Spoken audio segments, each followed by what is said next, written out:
Сайн байцгаана уу хүүхдүүдээ. Өнөөдрийн хичээлээр бид математик 12 сонгон судлах хичээлийн бином тархалтын талаар хичээл үзнэ.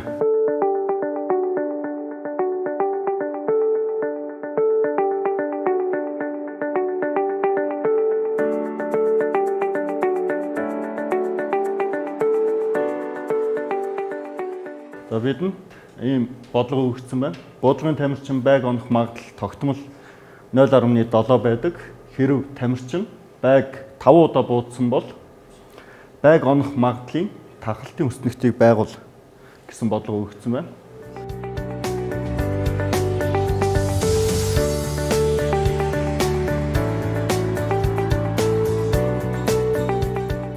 Бодлтыг хий. Өмнөх хичээлээр бид дискрет санамсаргүй хувьсгчийн талаар бол үзсэн байгаа. За тамирчин байг 5 удаа буудах гэдэг бол за байгаа бол тэг 1 2 3 эсвэл 5 удаа бол онж болно. За тэгэхээр энэ маань тамирчин байг 5 удаа буудахад онох тоог бол x гэвэл x маань дискрет санамсаргүй бол хувьсгч болчихно. За тэгвэл x тэнцүү 2 байх үзэгдэл гэдэг бол байг 5 буудахад хоёрт нь одоо онсон үзэгдэл болно. За энэний магадлалын талаар авч үзье.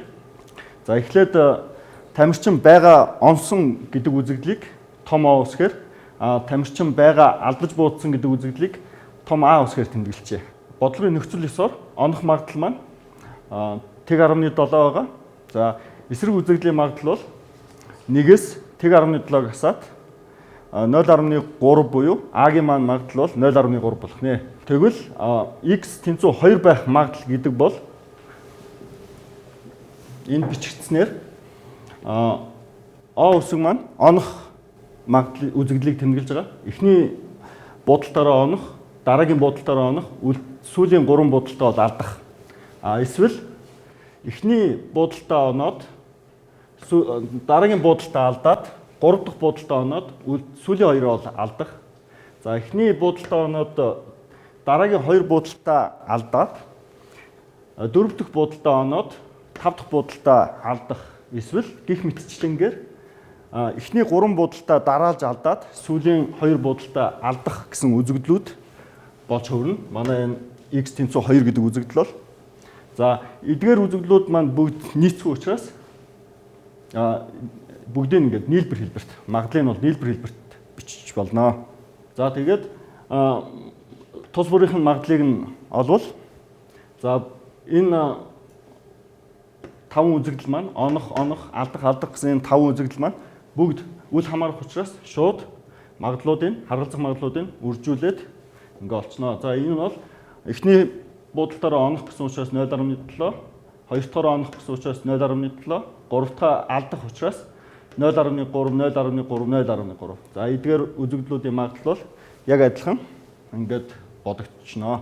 За одоо бидэнд тулгарч байгаа гол асуудал бол энд хичнээн ийм нийлбэр байгаа юм бэ гэдгийг тооцох асуудал тулгардаа.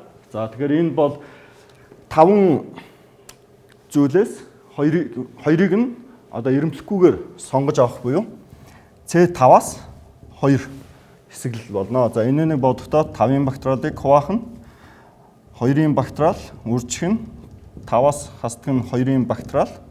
За тэнцүү 5-ын бактериалыг хуваах нь 2-ын бактериал үржих нь 3-ын бактериал. За 5-ын бактериалаа бол бид 5-ыг үржих нь 4, 5-ыг үржих нь 4, үржих нь 3-ын бактериал. За 2-ын бактериал гэдэг бол 2-ыг үржих нь 1. За 3-ын бактериалыг 3 бактериалаар нь хураач. За ингээд эндээс бол 10. За тэгвэл ийм нийлбэр маань 10 ширхэг байсан байх нэ. За тэгвэл энэ нэг бол товчлоод C5-аас за эдгээр үр журуудыг харвал 0.7 гэдэг бол 2 ширхэг орсон байна. Тэгэхээр 0.7-г 2 удаа үржүүлнэ гэдэг бол 0.7-гийн 2 зэрэг үржих нь 0.3 удаа орсон байна. Энд ч бас 3 удаа, энд бас 3 удаа орсон учраас 0.3-ийн 3 зэрэг. За буюу за энэ нэг багш нь компьютер дээр шууд бодсон хариуг нь харуулчаа. X тэнцүү 2 байх магадлалыг бол бид нар бол ийм томьёоллоор бол олсон. За үүндээс ерөнхий томьёогоо гаргаад бусад тохиолдлуудыг бодож odъё. За тэгэхээр биднэрт туршилтыг n удаад автсан. Тэгээд амжилттай болох магадлал нь p гэж үзье. За тэгвэл эндээс px тэнцүү x байх магадлал бол cn-с x үржих нь амжилттай болох магадлалын x зэрэг үржих нь за амжилттай болохын эсрэг буюу амжилтгүй болох магадлалын n-с хасах нь x зэрэг гэсэн ийм ерөнхий томьёоллоор олох нэ. За тэгвэл бодлогынхоо x тэнцүү тэг буюу байг ерөөсөө онж буудахгүй байх магадлал гэдэг бол энэ томьёоллосоор за бидний хувьд n бол 5 байгаа. За 5 удаа буудна гэсэн. За эндээс тэг удаа онох буюу онохгүй байх. За үржих нь онох магадлал бол тэг 17-гийн тэг зэрэг үржих нь онохгүй алдах магадлал бол тэг 13. За үүний 5-аас хасдаг нь тэг буюу 5 зэрэг байх нэ. За x тэнцүү 1 буюу байг 1 удаа онох магадлал бол c5-аас 1 үржих нь 0.7-гийн 1 зэрэг үржих нь 0.3-ийн 4 зэрэг. За хоёрыг бол бид нар томьёолцсон. За x тэнцүү 3 буюу байг 3 удаа онох. За энэ маань c5-аас 3 үржих нь 0.7-гийн 3 зэрэг үржих нь 0.3-ийн 2 зэрэг. За 2 зэрэг маань 5-аас 3 хасаад гараад ирж байгаа. За x тэнцүү 4 байх. Энэ маань c5-аас 4 үржих нь 0.7-гийн 4 зэрэг үржих нь 0.3-ийн 1 зэрэг. За байг 4 онох магадлал маань ийм бахна. За байг 5 удаа онох буюу огт алдахгүйгээр буудах магадлал бол c5-аас 5 үржих нь 0.7-гийн 5 зэрэг үржих нь 0.3-ийн тэг зэрэг. За энд бол 5-аас 5 хасаад тэг зэрэг гарч байна. За эдгээр утгуудыг багшны слайд дээр шууд харуулъя. За тус бүрийн утга бол тооны хэмжээгээр бодвол ингэж гарах нэ.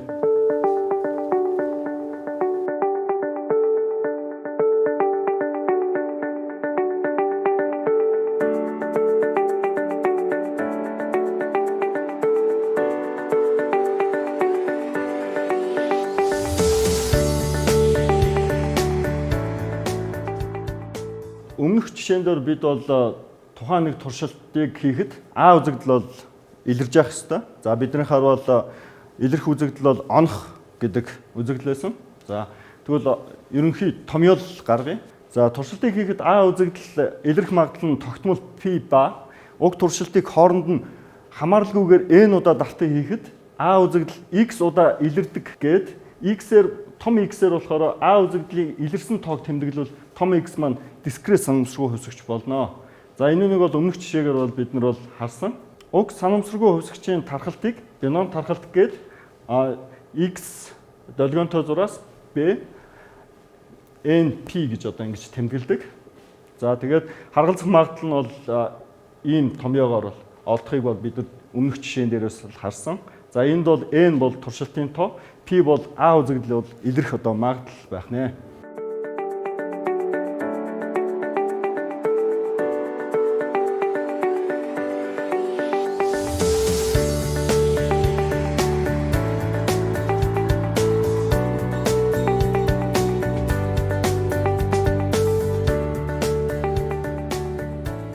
За супермаркетын үйлчлүүлэгчдийн 85% нь тухайн супермаркетын хөнгөлтийн карттай санамсаргүйгээр 15 үйлчлүүлэгч сонгоо авахд яг 9 карттай байх одоо магадлалыг олъё.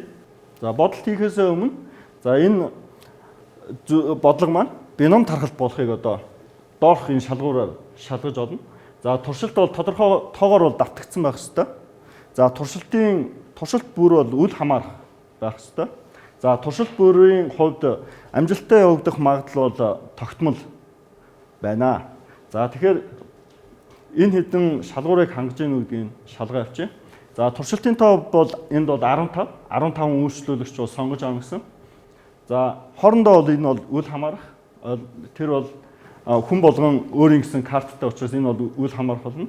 За туршилт амжилттай явагдах магадлал бол 85% буюу 0.85. За энэ үнийг бином тархалтын тэмдэглэгээр бичвэл x долгионтой b15 0.85 буюу 15 туршилт хийхэд туршилт бол амжилттай явагдах магадлал 0.85 байх нэ. За эндээс бид нар бол яг 9 гэсэн учраас x тэнцүү 9 байх магадлалыг бол олох нэ. За эндээс томьёондоо энэ доор өгөгдсөн томьёондоо орлуулбал 15-аас 9-ыг сонгож авах боломж. За тэгээ амжилттай болох үзэгдлийн магадлалын 9 зэрэг. За эсрэг үзэгдлийн магадлалын 6 зэрэг буюу за үүнийг хэсэглийнхаа томьёосоо бодоод олвол ийм. За хэлбэрчлэл 15-аас 9-ыг сонгох боломж байна. 5005 байх нь. За эдгээр тоон утгуудаа үржүүлвэл ойролцоогоор 10,132 гэсэн ийм магадaltaй байх нэ. За 15 үйлчлүүлэгчээс санамсргүйгээр 9-ыг сонгож авахад тэд нар нь бол хөнгөлтийн карттай байх магадлал бол ийм тоо гарах нэ. За гэртээ бие даан баттгах энэ дараах 3 болгыг бодоорой.